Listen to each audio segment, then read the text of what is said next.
أما بعد فأعوذ بالله من الشيطان الرجيم بسم الله الرحمن الرحيم سبح اسم ربك الأعلى الذي خلق فسوى والذي قدر فهدى والذي أخرج المرعى فجعله غثاء نحوا دا اللہ اسماؤ کے یو اسم دے الاعلی عین لام و علو پورتوالی تو وی الاعلی پورتواله کلا د مرتبه لحاظ سره او کلا پورتوالی چې کومه تمونګه خپل اصطلاح کې بر وایو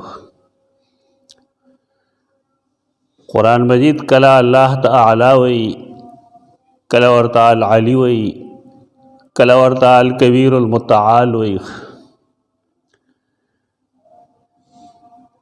دا یو صفت ته دا الله رب العزت مختلف اندازونو کې قرآن مجید بیانوي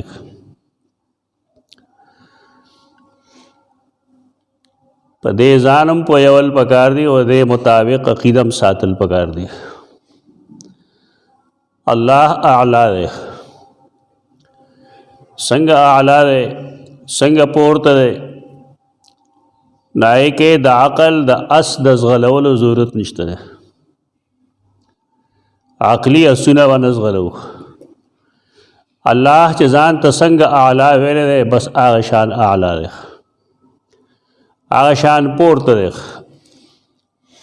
فوق خلقه د خپل مخلوق د پاسه دی د خپل مخلوق نه پورته دی او باین عن خلقه د مخلوق نه جدا دی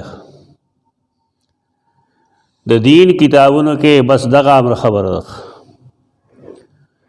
چې الله رب العزت مخلوق کې رل مل نه دی ګډ وډ نه دی بلکې فوق دی او باین دی جدا دی دا د الله د علو عقیده ده العلی باندې مونږ ډېر مخکې خبرې کړې متعال او اعلی باندې بحث نه شوی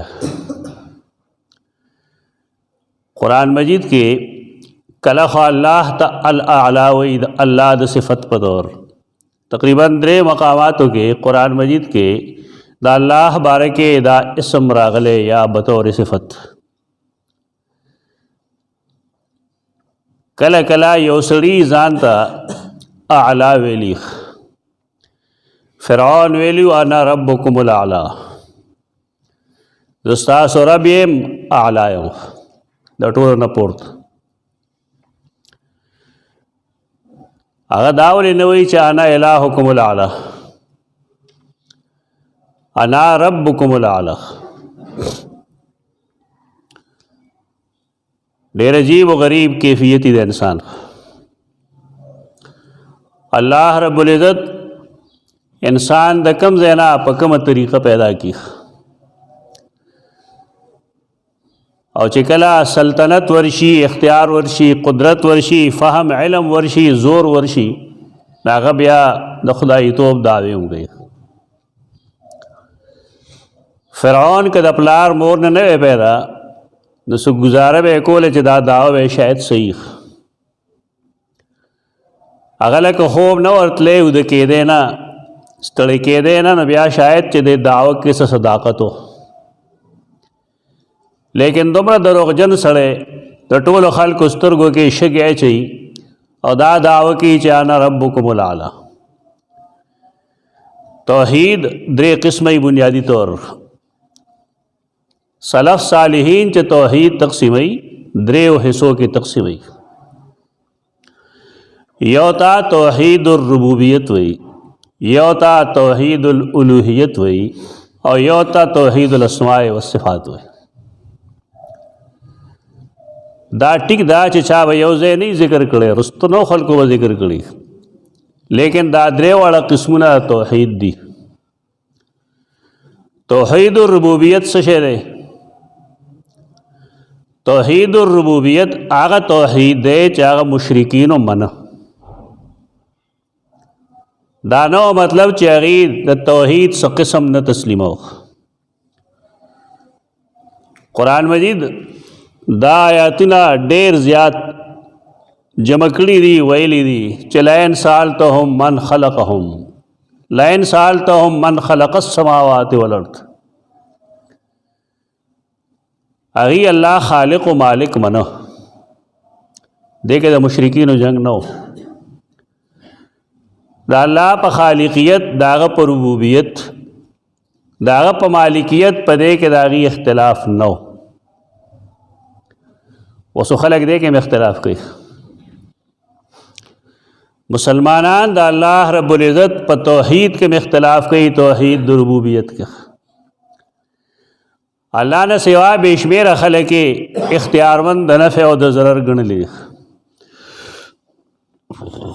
بے شمیره خلق دی چې د هغې باره کې دا عقیده ده چې دا زوی مال فلانکي را کړی دی، یا دا مال فلانی را کوي. کاش چې زمونږ علما دې طرف ته متوجه شي، د دین څخه خدمت وکړي. هغه دین کوم چې رسول الله صلی الله علیه وسلم باندې نازل شوی، د هغې صحیح خدمت کول پکار دي. یا مفقود دی، په دې نه دي دوکه کېدل پکار چې ډېر زیات کار کېږي، هېڅ کار نه کېږي. په عقیده چا کار کړی دی؟ د الله په ربوبیت څوک کار کوي؟ اگه څوک کوي نو آیا هغې په هغې پوهېږي چې دا موږ څه وایو؟ چې په الله د کېدو یقین او په مخلوق د نه کېدو یقین، په دې څوک پوهېږي؟ پوهول پکار دي خلک چې د الله خالقیت، د هغه ربوبیت، په دې کې د مشرکینو اختلاف نه و. یو مسلمان په نادانۍ کې لګیا دی او هغه د الله د ربوبیت انکار کوي چې نه پلان کې هم دا کولی شي او پلان کې هم کولی شي او پلان کې هم کولی شي. دا ربوبیت کې اختلاف ساتلی.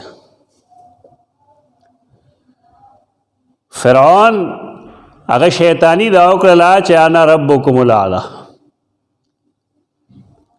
هغه واړه ارباب هم جوړ کړي دي او د هغې اربابو لوی رب یې ځان ته ویلی دی. د هغه د مشرکانو عقیده کې یو بدعت پیدا کړی. مشرکان د هرې زمانې د دې قایل وو چې د دنیا څوک پیدا کوونکی شته. دا دهریان یا ملاحده دا د وروستو دور پیداوار دی. تیره زمانې کې دا نه و. دویم توحید هغه توحید د الوهیت دی. الوهیت عبادت ته وایي. اختلاف په دې کې و چې یو انسان به رامدد شه چاته وایي. رامدد شه ویل دا عبادت دی. یو انسان به خپل نظر نیاز منښت د چا په نوم کوي، دا الوهیت دی، دا عبادت دی. یو انسان به خپل سر د چا دربار کې ږدي، ټیټېږي به چاته د عزت په طور، دې ته الوهیت وایي. مشرکینو سره اختلاف په دې مسله کې دی. دا غټه خبره ده، لیکن په دې اکثر و بیشتر خلک نه پوهېږي چې اختلاف په څه شي کې دی. مشرکانو سره بنیادی اختلاف په دې خبره کې دی چې تاسو څنګه الله رب تسلیموئ. تو دارنګې الله رب العزت واحد لا شریک الہ دی. او دریم هغې ته وایي توحید الاسماء والصفات. دا الله چې کوم اسما دي دا ټیک ده چې بعضې نومونه به مخلوق سره ایک اشتراک، لکه رحیم دی، ودود دی، غفور دی، عفو دی. خدای کې دوه خبرې یاد ساتل پکاري. یو خبره داره چې بعضې نومونه، بعضې اسما هغه الله پورې خاص. رحیم ته انسان ته ویلی شي ځکه د هر انسان په زړه کې څه نه څه مهرباني، نرمي، د نرمۍ پهلو موجود دی. لیکن انسان ته الف لام سره رحیم نشي ویلی، الرحیم نشي ویلی. دا د عقیدې مسله ده او دا زده کول پکار دي. انسان ته ودود ویلی شي مینه کوونکی، لیکن انسان ته الودود نشي ویلی. یعنی هغه اسماء چې هغه د مخلوق د پاره ویلی شي الله پورې خاص نه دي، مشترک دي، نو هغې باندې ته الف لام نشي داخلولی د مخلوق د پاره. انسان ودود کېدی شي لیکن الودود نشي کېدی، عبد الودود وي. یو دا مسله زده کول پکار دي. خو د عقیدې خبره ده، دا څوک نه وایي. ټول زور هغه فرعي اختلاف لته دی، فرعي اختلافاتو نه روزه هغې نه څه جوړېږي نه. بل لا چې د فرعي اختلاف دا به روان وي، د دې حل نه وي. فروعي اختلاف د هغې حل نشته دی، او نه د الله او د رسول مقصد دغه دی. د الله او د رسول مقصد خلق په یو توحید جمع کول دي، اگر چې دې کې فرعي اختلاف موجود وي. فروعي اختلاف له دومره هوا ورکول دا کم چې زموږ ملک کې ده، د هغې نقصان موږ ته دا شوی دی چې زموږ خلک د عقیدې په خبرو نه پوهېږي. لوی لوی خلق یې او دا یې په کتاب کې به یې لیکلي چې د فلانکي قبر چې کوم دی تریاق مجرب ده. لوی لوی خلق به یې بیچارهګان په عقیده نه پوهېږي. څه دروغ وی، قبر به څه تریاق مجرب وي چې دا تجربه کړی شوې ده. درته ووایه چې عقیده په تجربو نه ثابتېږي. دا لوی لوی خلک وایي که هر چا سره تعلق دی، لیکن دا خبره ده غلط. لوی سړی وایي، لوی فقیه وایي، لیکن د عقیدې په مسله باندې نه پوهېږي. دا مصیبت مونږ ته جوړ کړی دی څیز دی چې کوم ځای دوه کسان کینی او فروعي اختلاف ذکر کوي، ته حنفي که ته شافعي، ته اهل حدیث که وهابي، د دې نه څه نه جوړېږي. بنیادی خبره توحید ده. یو سړی چې فروعي مسائلو کې د هر چا اتباع کوي بس کوي دی، څه مسله نشته.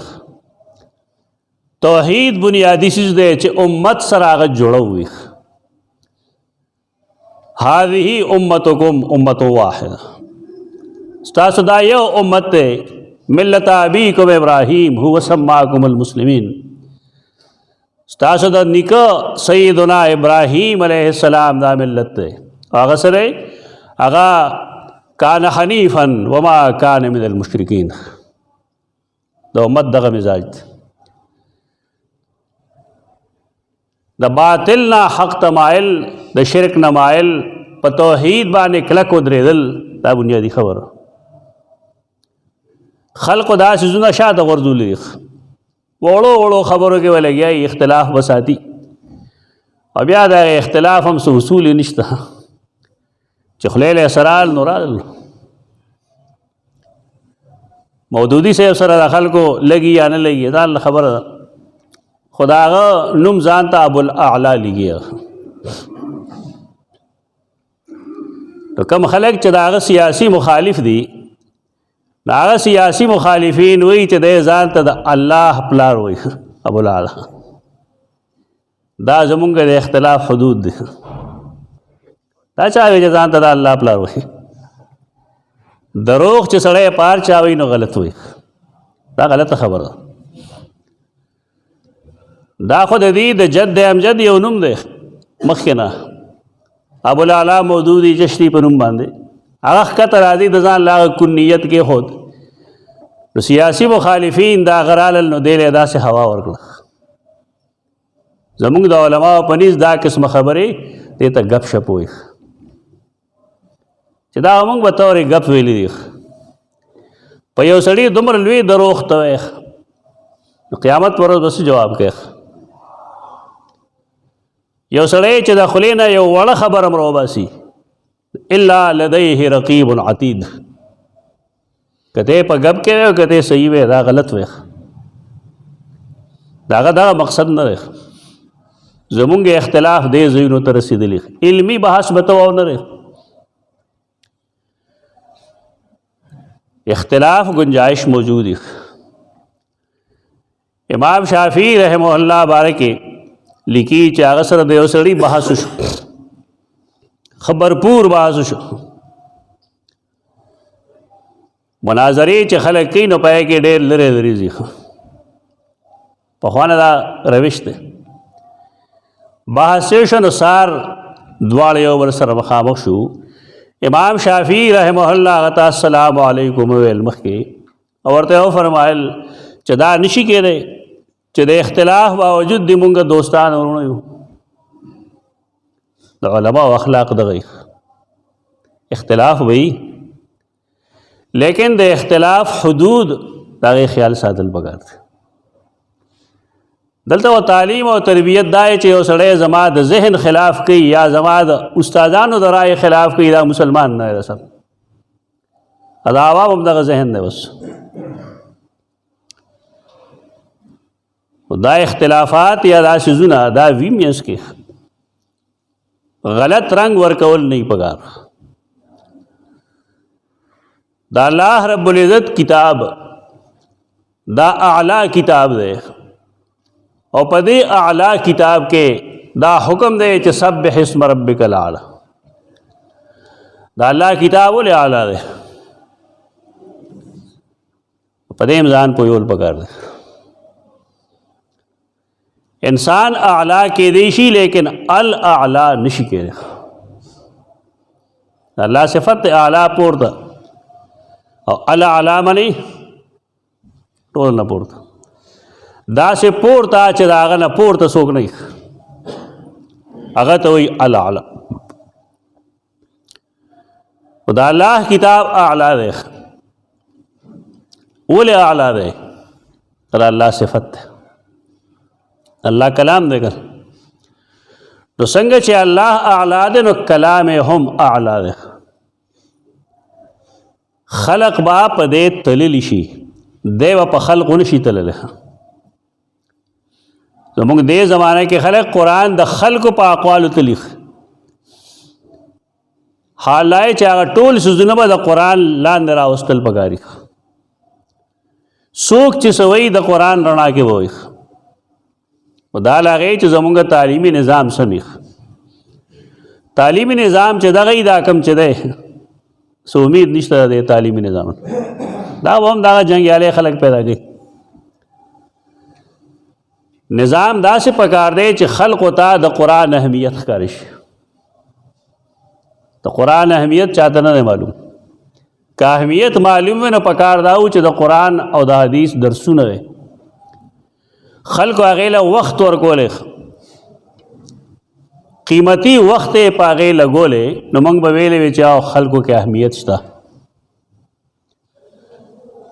خلقو سره اهمیت پدې نشته چې دی د قرآن مجید سره مینه دا ګرځولې ده چې صرف تلاوت یې وکړه ختم شو بس بند کړه په مخه باندې. حال دا چې د بله فریضه ده لیدبروا آیاته. قرآن مجید کې غور او فکر کوي، سوچ به کوي. نو سوچ په سړی څنګه کوي؟ تا ته یو بني آدم د انګریزۍ یو دو جملې ولیکي، انګریزي نه د اردو ته یو دو جملې ولیکي او تا ته وایي دی کې غور وکړه او تا له اردو نه درځي، ته پسې شي غور کوې. هغه علمیه دغه ده. هغه څوک چې قرآن شریف طرف ته قرآن مجید طرف ته دعوت ورکوي هغه ته هم پته نشته چې قرآن کې څه دي. د قرآن مطالبه زمانه څه ده؟ مونږ قرآن اعلی نه دی ګرځولی. اوس چې بیا داسې علما ورته ملو شي کوم چې دې زمانه کې لګیا دی یو کس هغه وایي د قرآن لوستل رحمت دی، او چې کله سړی دې مخ ته وګوري وایي یې نه دې مخ ته وګوري او بیا دې بل مخ ته وګوري او دې بل مخ ته وګوري نو گویا کې کانه نظر فی وجهی، گویا کې د زما مخ ته وکتل. دا حدیث ته تفسیر بیضاوی راوړی دی. لکه داسې دروغ وایي چې لسته کاله خو پته نه لګي. دا هم فوری طور وایو چې دا حدیث نه دی. حدیث په دې نه دی چې دا حدیث په هیڅ کتاب کې دا نشته. او بل دا چې تفسیر بیضاوی در حدیثو کتاب دی. ته په یو لوی سیټ باندې ناست یې د یو لوی پلار زوی، نو ستا په خیال چې ته هر څه وایې نو موږ به تسلیمو. دروغ وایې. امام بیضاوی مفسر دے، محدث هم دے بے شک، لیکن تفسیر بیضاوی کے کته نور تکلیف نشي کولے نو کم سے کم زمایو کتاب دے سل کو درر ہوئی غیت یا علوم القرآن کے فضائل قرآن باندې چې کم چپٹر دا غول رخ چې تفسیر بیضاوی کې دا ہر صورت پاول او په آخر کې کم دروغجن روایات لګلي. او دا غي وجہ دا چې تفسیر بیضاوی تلخیص دے د تفسیر کشاف. کشاف معتزلی دے او محدث نه دے. ناغت چې سم لاویدل ناغه د هر صورت اخر کې یا اول کې لګلې دي فضائلو کې، او زمونږ مفسرین تقلیدا ناغه نقل کوي، دې تحقیق نه وایي. دې روایتونو رواج پدې وجه منتری چې زمونږ د خلکو کم چې مدرسین دی یا اهل علم دی دا غي د بیضاوی او د کشاف نبار بل کتاب سره تعلق نشته. ځکه دی عقاید هم د معتزله دي او حدیث هم چې کم پیش کی ناغه دغه اکثر او بیشتر من غلطي الا من شاء الله په دې ثواب نه ملاويږي. ذات تش په قرآن کتو چې تاو کو ته او کان نما نظر فی وجهی سمانا الله مخته یو قتل کله پیغمبر مخته یو قتل. دا جواب استا په ذمہ ده چې اوسړه قرآن وګوري نو گویا کې الله یې ولیدو که پیغمبر یې ولیدو. دی سيزونو احادیث بدنام کړي دي، من غلط روایات خلق بیانې پای باندې رسول الله صلی الله علیه وسلم بدنامي. دا الله کتاب اعلی کتاب دے، دې اعلی والے دا نه علو چې زنانه د کور د رخصتین دا ول ډوله کې کېده یا دا غي د سوري د لاندې ډوله وباسه. دغه بنی آدم دا کم چې تا ډوله کې کېنو لري د په قرآن عمل کړی او چې کله نه د واده نیټه مقرر شوې ده نو آیا دې بنی آدم مونځ کړی دې چې کوم لباس اچولی دی دغه وخت کې آیا هغه د قرآن د هدایاتو مطابق دی؟ دغه کتی شي دا نشي کتی چې قرآن ورته بره کېده او د آیت لاندې لړ شي په دې هېڅ نه کېږي. د قرآن مطالبه د علم ده او د قرآن مطالبه د انسانی عمل ده، دا عمل نه دی. قرآن مجید د دې لپاره نه چې په دې قسم وخوړی شي، دا دې لپاره دی لیتذکر اولو الالباب چې خلق ځان کې عقل پیدا کړي او دې نصیحت واخلي. هغه د اعلی ذات کتاب هغه ادنا کړی دی. قرآنی آیتو وای نه تا ته به کیسه راشي چې پلان کې هو خوب کې داسې لیدلی و تا ته چا وایي چې دا الله کتاب پرېږده د رسول حدیث پرېږده او د خلکو خوبونو باندې د خلکو په خبرو باندې اعتماد کوه. یو لوی ځوان دی، یو داسې لوی ځوان چې هغه د شرک او د ګمراهۍ په تیرو کې د الله توحید اواز پورته کړو. پیرانی پیر شیخ عبدالقادر جیلانی رحمه الله هغه طریقه کې سباز مسائل شته عوام نه دي خبر دا غي نه. خدای یو کتاب دی الفتح الربانی پای کې داغه الفاظ دي حق الجميع بالقران والسنه. هر یو چیز د قران او د سنت په کسوټه وګوره. ہے کاف کاف گرول پیمانه کې لټ اچول حق الجميع بالکتاب والسنه. هر یو سیز، ہر قول، ہر فعل، ہر عمل، ہر کتاب تو قرآن و سنت کا سوٹے باندې ګوره. دا خو به یې لاغې ګورې تا له قرآن و سنت درځي که نه، چې نه د قرآن نه واقف او نه د سنت نه واقف ته به څه په کسوټی ګورې. دا خو هغه کسوټی نه ده چې ګندې سره اګمال لیتے په څه څیزو مګې، دا خو پوهې ده. ان وافقهما که د قرآن او د سنت مطابقي نو ټیک ده، والا فرج عنه که نه برابر نو پرېږده، هغې نه رجوع. الله تعالی په دې وجه باندې وایي چې د ټولو نه پورته دی، هر لحاظ سره فوق دی د ټول مخلوق نه، باین دی، جدا دی، او د هغه کلام چې کوم دی هغه اعلی دی. دا سورة الاعلی کې لومبنی آیت کریمه دی سبح اسم ربک الاعلی، تسبیح وایا د خپل رب د نوم چې هغه الاعلی دی.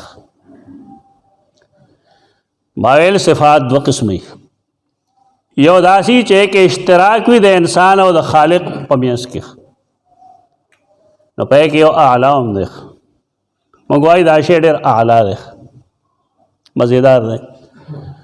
خو چې کله په دې الف لام راشي نو بیا مخلوق ته نشي ویلی، بیا الله ته الاعلی وایي. موږ په دې جملو نه پوهېږو، نو زموږ ملک ګجراواله کې پکې جوړېږي ته الرحیم پنکې وایي، الرحیم پنکې ډېر شي بې شمېره ځایونه یي. ابا یو بورډ لیده په یې لیکلي الودود سکول، هلکه سکول الودود نه وي، الف لام دې لرې که که نه. یعنې مسلمان دومره ناپوهه شوی دی چې دی د توحید په مسله هم نه پوهېږي، د عقیدې په مسله هم نه پوهېږي. دا د عقیدې مسله ده چې بعضې نومونه الله پورې خاص وي او بعضې مخلوق کې اشتراکي. هغې کې مونږ ویل یو قاعده دا شوه چې د مخلوق او د خالق منځ کې که نومونه کې اشتراک دی نو مخلوق ته هغه ویلی شي خو الف لام نه بغیر، لکه ودود ویلی شي، لیکن الودود نشي ویلی. رحیم ویلی شي لیکن الرحیم نشي ویلی. نو دارنګې اعلی ویلی شي الاعلی نشي ویلی. اول اعلی اول ادنا سکولو کې دا مراتبي که نه، سویم کې لکه کچی کم کچی کې اول کې اول کې کم اول کې اول اعلی کا اول ادنا، اوس وار څه بدل شوي دي که نه، نرسري دا پریپ دا یو سري بل سري، خو به اول ادنا اول اعلی اعلی ویلی شي ته، لیکن الاعلی مخلوق ته نشي ویلی. دا عربی ضابطه ده او دا عقیده دا ذهن کې واچوه. بعضې نومونه د الله داسې دي چې هغه مخلوق ته اړ ویل نشي، لکه مخلوق ته رحمان نشي ویلی، مخلوق ته قیوم نشي ویلی، مخلوق ته صمد نشي ویلی. دا الله پورې خاص دی. که الف لام سره وی نو هم الصمد نشي ویلی، مخلوق ته صمد ورته هم نشي ویلی، مخلوق ته رحمان نشي ویلی. دا ډېره لویه مسله ده دې ملک. شاعر دی، صوفي بزرگ دی، د خلکو خیال لایي چې صوفي به عالم وي، صوفي عالم نه وي، بس صوفي دی، عبادت کوونکی سړی دی. هر عابد عالم نه وي، چې عالم وي نو به ځان ته رحمان نه ویلی. د هغه د هر نظم آخر کې رحمان رحمان راځي. دا ولې رحمان د الله خاص نوم دی، دا د عقیدې مسله ده. مخلوق رحمان کېدی نشي. رحمان هغه ذات ته وایي چې د هغه رحم په مخلوق کې هر څیز ته شامل وي. خو چې کله دا بابا نو پیدا نو رحمان دنیا کې که نه و، او اوس هغه خو مړ دی هغه سړی، لیکن رحمان اوس هم شته دی. د هغه نوم عبدالرحمن دی. د رحمان بنده و، ناپوه او غریب. د دین کتابونو کې ډېرې سختې جملې دي په دې باب کې. امام قرطبی د خپل تفسیر مقدمه کې لومړني جل کې 15 مقامات کې لیکي. دارنګه د امام ونیفه یو کتاب دی الفقه الاکبر، داغه شرح کړی دا مولا علی قاری حنفی عالم دی چې مخلوق ته رحمان ویل کفر ده. په دې کې څومره خلک مبتلا ده، دا نه دی ویل پکار. دا د عقیدې مسله خلک قرآن او حدیث پسې نه دي، بس هغوی چې هغه ویلي دي نو ابه وای نو دا خو د عقیدې مسله ده چې مخلوق رحمان نشي کېدی. دا الله صفت ته صمدیت، الله الصمد. صمد هغه ذات وي چې هغه چاته محتاج نه وي او ټول مخلوق هغه ته محتاج. په معنی خلک که پوهېدی دي ودا نه ویلی نومې بچي له یې عبد الصمد صحیح نوم دی. د خلکو ته عبد لري که صمد صمد ورته وایي، یعنی زه ده ته محتاج یم، مخلوق ده ته محتاج دی. او چا سره آخر کې خان لګاو صمد خان، خیال یې دا دی چې کنې مسله به نه روانېږي. مسله اوس هم روانه ده. خان صمد نشي کېدی، څنګه چې بابا رحمان نشي کېدی نو دارنګې خان صمد نشي کېدی. قیوم د الله خاص نوم دی، قیوم خان. بعضې نمونږ قصدن قاف په ځای کاف وایو، قیوم خان.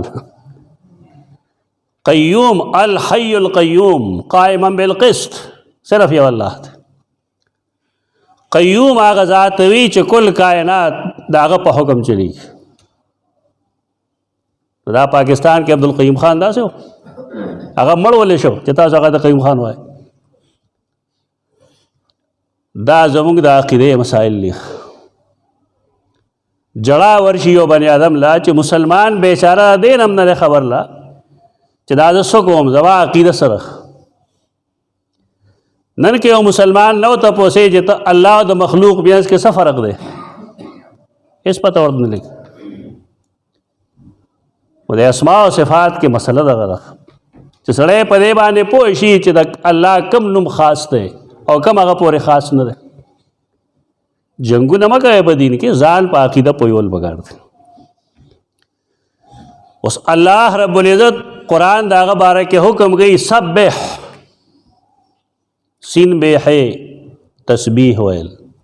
تسبیح څه ته وایي؟ سین بیحې لفظي مطلب دی لامبو وهل. اصطلاح کې پاکی بیانول. د الله پاکی بیان کا تو څنګه به د الله پاکی وي؟ سبې چې الله پاک دی بس زموږ خلکو سم کار دی الله پاک. ځکه قرآن حکم کړی دی پاک فارسی لفظ دی تعالی وایه، الله تعالی وایه که پاک پاک څه لوي خامخا فارسی الفاظ الله پورې تړي. تعالی کې جدا مسله ده. تعالی د الاعلی نه ده. سبح اسم ربک الاعلی. الله تعالی تعالی معنی پورته. الله پاک دی. څنګه پاک دی؟ داغه پشان ته څوک نشته.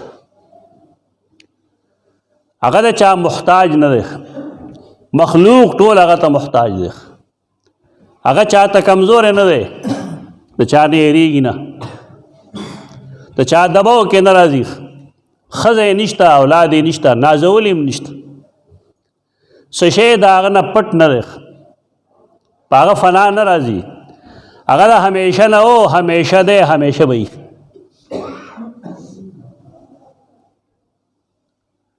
عبادات به صرف د الله کولی شي، دې ته پاکي وایي د الله. سبح اسم ربک الاعلی. او دې فایده به څه شي بیا؟ یو سړی چې تسبیح وایي د الله تسبیح. حدیث کې راځي چا چې دروازې سل ځله ووایي چې سبحان الله وبحمده سبحان الله العظیم. و دې کې ته څه وایې؟ دوه ځله سبحان الله وبحمده وسبحان الله العظیم. الله پاک دی. زموږ استاد محترم به ویل څنګه پاک دی؟ هسې خو زموږ د عمل کم پاکستان دی پاک دی. الله څنګه پاک دی؟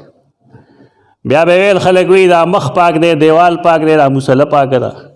و د الله د پاکوالي مقصد دا دی چې هغه د شریکانو نه پاک دی، هغه سره ملګري نشته دنیا په چلولو کې، او نظام هم هغه چاته نه دی حواله کړی چې دا یو اقلیم بستا یې او ته قطب او ته به بدلې او ته بدای او ته بدای، نه الله دې نه پاک دی. تو چا چې دا جمله ویلا سبحان الله وبحمده سبحان الله العظیم 100 مرہ اصل کرتے، نو الله بدته هغه ګناهونه معاف کوي کوم چې تیر شوي دي. بعض احادیثو کې راځي په دغه ورځ به د دې سړي امرا اجر د چا نه وي ما سیوا د هغه چا نه چې هغه دا د سلو ځلو نه سیوا ویلي. دا توحید ثمرات، د توحید ثمرات دي. دا خو څه کړاو نه دی کړی، لیکن دا الله تسبیح ویلې ده، پاکواله ویلې ده او په دغه طریقې ویلې ده کوم چې رسول الله صلی الله علیه وسلم ښودلی دی. نه الله دله بیٹھے بیٹھائے اجر ورکوي. یو حدیث کې راځي یو انسان چې روټۍ وخوري، ډوډۍ وخوړه خېټه یې مړه کړه، هغې پسې دعا وکړي. څنګه دعا وکړي؟ مسنون ذکر دلته څه شی دی؟ چاله ورځي ووایي وایه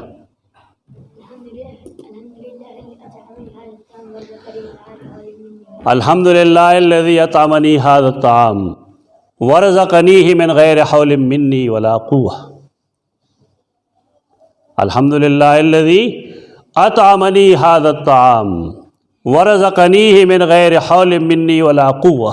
ته تسبیح ویل د الله حمد هغه الله لري چې دا خوراک یې مال را کړی او دی په ما باندې خورول دی په داسې حال کې چې زما لاس کې څه زور نه و، که الله نه راکو نو ما نشي خوړی، او چې الله راکو نو څوک یې رانه لرې کول نشي. دا تسبیح ده. دا زده کړئ دا دعا. هغه بله دعا کې هغه فایده نشته کومه چې دی کې الحمد لله الذي اطعمني هذا الطعام ورزقنيه من غير حول مني ولا قوة. په دې پسې حدیث کې راځي ادب المفرد صحیح کې چې غفر له ما تقدم من ذنبه، تیر ګناهونه ختم.